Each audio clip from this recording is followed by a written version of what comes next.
we ready? Start the gas turbine engine test. Okay.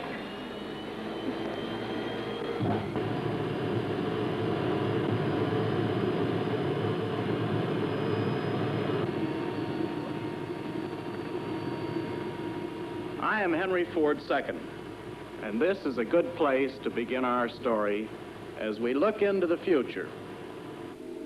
This is mostly the story of an idea on which our company was founded. The idea is that an industry will succeed only if it is thought of as an instrument of service rather than a machine for making money. But the only way the idea can be made to work is through human effort. And this is really the story of that effort.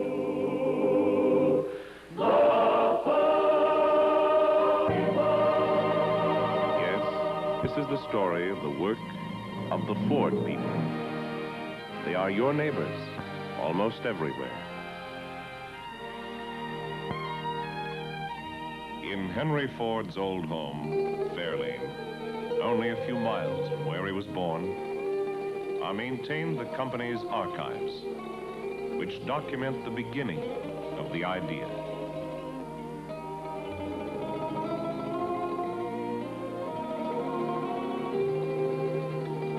As Ford himself put it, the industrial idea is to duplicate a useful product by as many thousands as there are people who need it.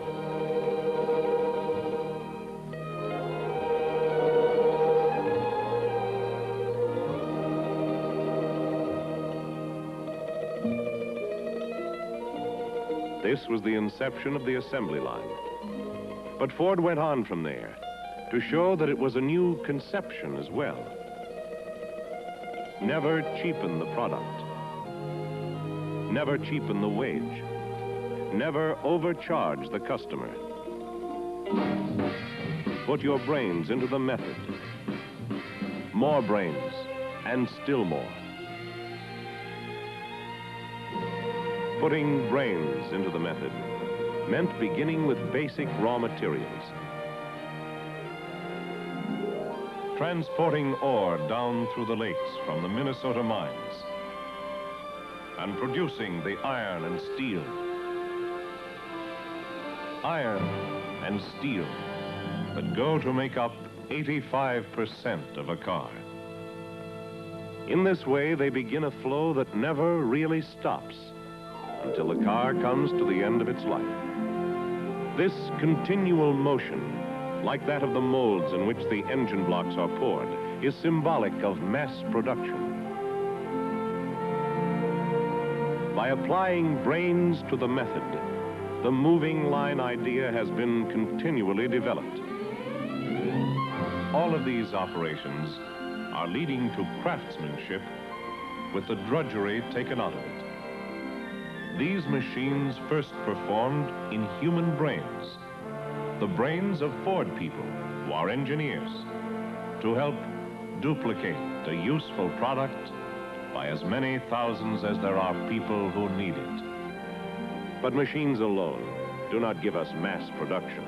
Mass production is achieved by both machines and men.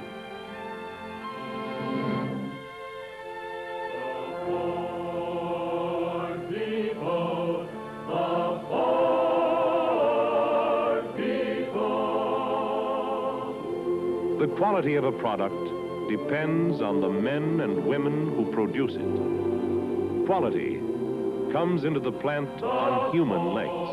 The Ford people, the right people for the industry that gave the nation its transportation back in 1903.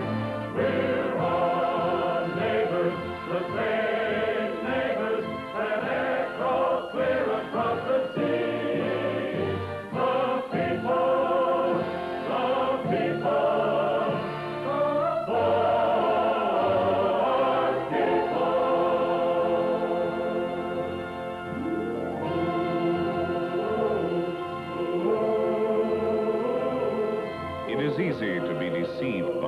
incredibly complex machines.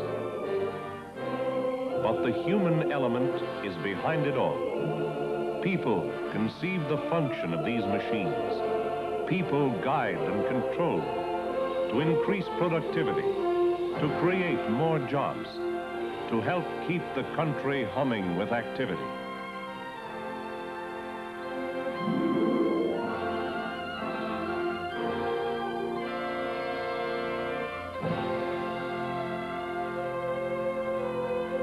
Finally, the work of many people, the parts and components that were the individual concern of hands and eyes and brains in many departments, come together for another group to organize in final assembly.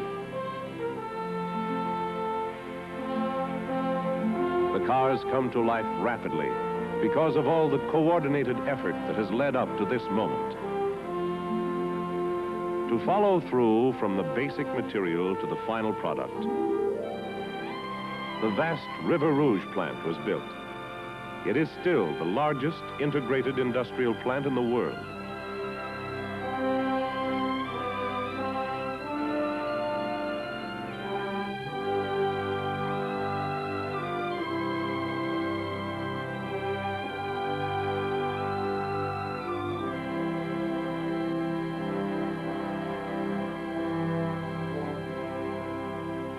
But as the idea of mass production for mass distribution grew, it became necessary to spread production far beyond the Rouge plant and create jobs in other states. This meant building many plants in other parts of the country. Before a new plant is built, before a site is purchased, they map the whole thing out on paper. When planning has led to its logical conclusion, the operation is full size, and there are Ford people at work fabricating parts of cars. In places like Buffalo, New York, where Ford people press sheet steel into roof panels and other body parts. Cleveland, Ohio, where they make engines. Ypsilanti, Michigan, one of several towns where they make things like generators, starters, and distributors.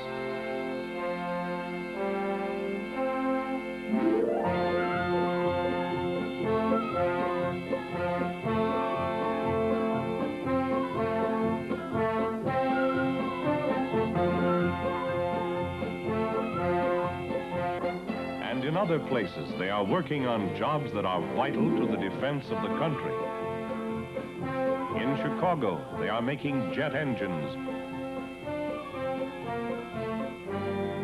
The company has plants across the nation.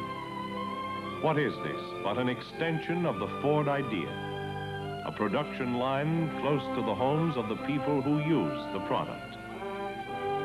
All the way from Norfolk, Virginia, to Long Beach on the West Coast. Here is where the Ford people work in Atlanta. And here is one of the newest plants, near San Jose, California. And this isn't hard to identify as Dallas, Texas. Here is one of the Ford people of Long Beach. He mounts wheels. The body parts or engine may have come from Buffalo or Cleveland, but the wheels in this case came from just across town, from the plant of the supplier. These are the first cousins of the Ford people.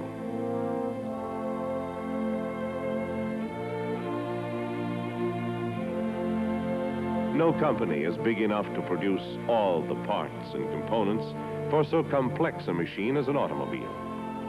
It is dependent upon thousands of suppliers, most of them small businesses, who are part of the hometown picture from one end of the country to the other. Here is Mary Jane Finelli of Toledo, Ohio. She inspects spark plugs in the plant of a company that supplies Ford. This is Donald Northington of Compton, California. He molds terminal posts on batteries.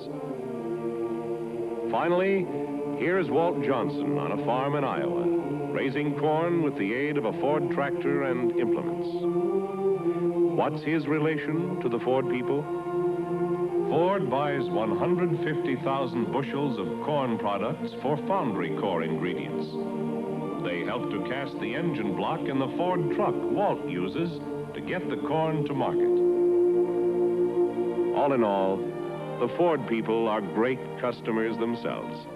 They use 10,000 cases of paper towels a month when they wash up, to name only one item out of tens of thousands. And they have close ties in every neighborhood, from the fellows who dig coal in West Virginia or Pennsylvania, or produce tung oil for Ford paint in Louisiana,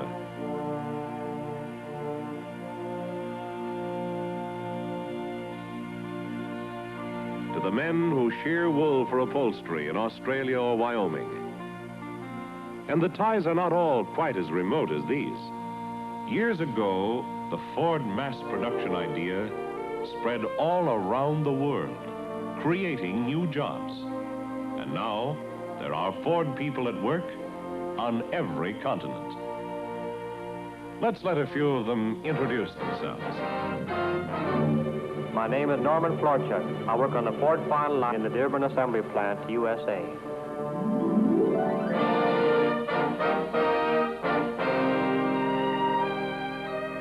My name is Dennis Wetherill. I work on the final assembly of the Ford Motor Works, Dingenham, England.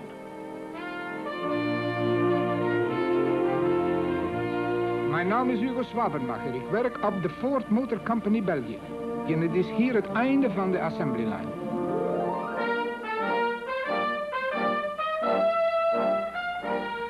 Meu nome é Joaquim Valença e trabalho na linha final de montagem da fábrica Ford em São Paulo. My name is Keith Dalton. I work on the final line of the Ford Australia Assembly Plant. Something you notice about Ford products around the world: they are designed to meet the needs of local customers. These are the English Fords. Here is a German Ford. And in other parts of the world, like Brazil, you see the familiar American Ford. Even at home, no one car can satisfy everyone. The modern car is a kind of living room on wheels. Mobility with style, beauty, and comfort. Changing desires and the American idea of continual progress keep engineers and stylists working in a future world where reality is laboriously constructed from the nebulous material of advanced thought. Here are dreams of graceful new power for moving us in the wider, more exciting world that is unfolding for everyone. Are these the models we will soon see on the American road? Not necessarily. These are combinations of many elements suggested for future design. The elements are developed part by Ford people who work with tangible dreams of line, design, color, fabric, and detail, as well as sculptured metal.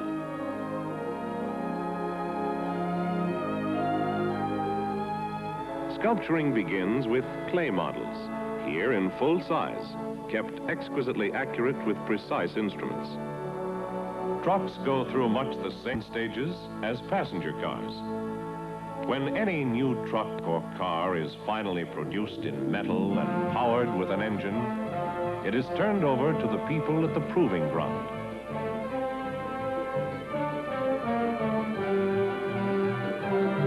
These men are the first riders the new models ever have. Test drivers and engineers, whose job it is to find out how cars will perform under any and all driving conditions, and how to bring about peak performance for future owners.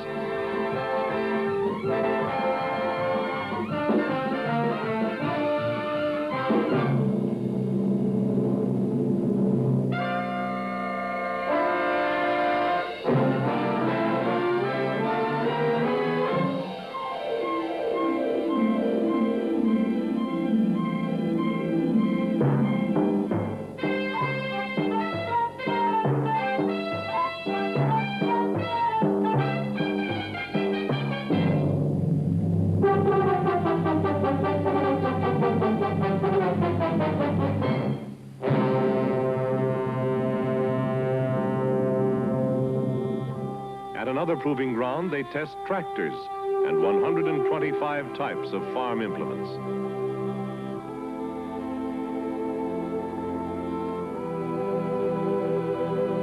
Ford people build tractors on an assembly line, very much like they build automobiles.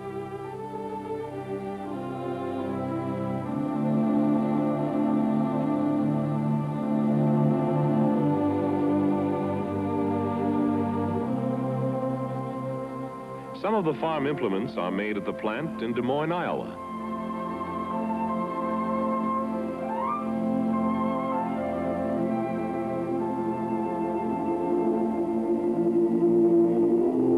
Henry Ford expressed this part of the idea when he said, "Lift farm drudgery off flesh and blood and put it on steel and motors."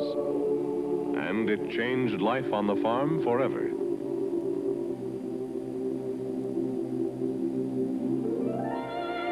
Sometimes we look back to go ahead.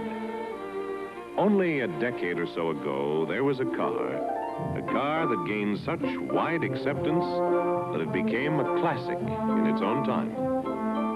When the Ford people were ready to produce a new kind of a car of tomorrow that was conceived to be the finest in the world, it had an enviable reputation before it was born, because they called it the Continental.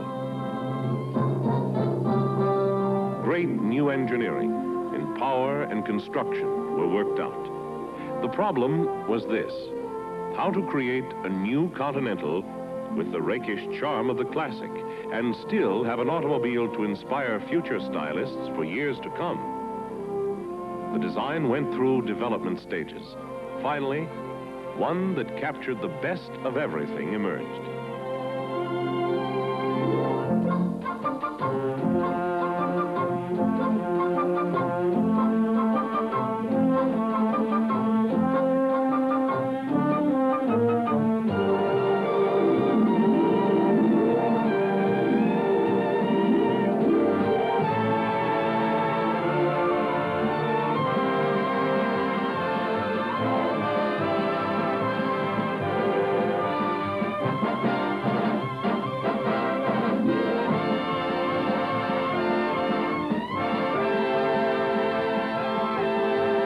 To produce the distinctive Continental, there is a new division with its own plant and equipment.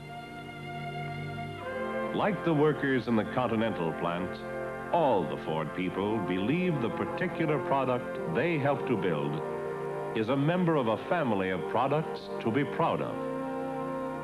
Such pride of production continues on to become pride of ownership when you take delivery of the car from the Ford people you are most apt to have contact with. The dealer, who is a businessman in your own hometown. He sells cars, to be sure, but he is offering something more. He is offering mobility and an expanded world to live in.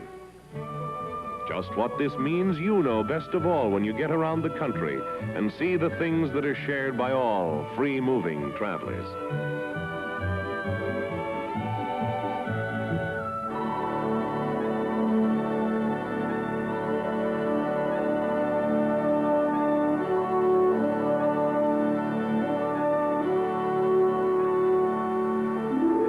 The Ford people themselves have provided a tourist attraction that is one of the most popular in the country. This is the Rotunda, the showplace of the auto industry at Dearborn, the birthplace of the Ford idea.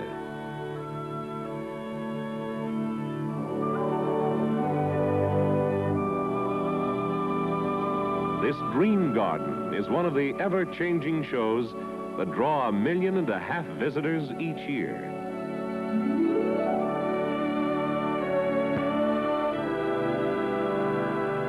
This building, constructed for the Chicago World's Fair in 1934, was set up again not far from the vast River Rouge plant. Today, there is another landmark risen among the trees and fields. The company's new administration building. It is a symbol of the expansion of the idea in the hands of men who keep applying brains to the method. How do you put into words the feeling and spirit of the Ford people everywhere? It all goes back to another expression of the Ford idea. It's not good business unless both buyer and seller gain by it. We like to think of ours as a good business.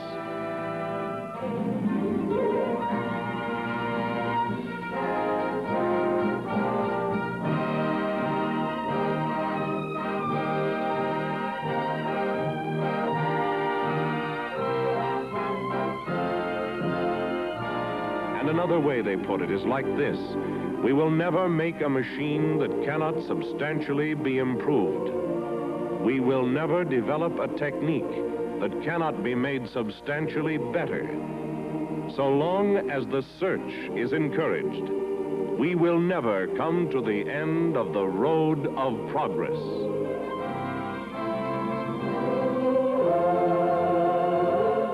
All motion pictures must reach a conclusion. But of our story, do not think that this is the end.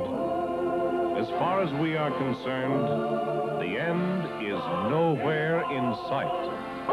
People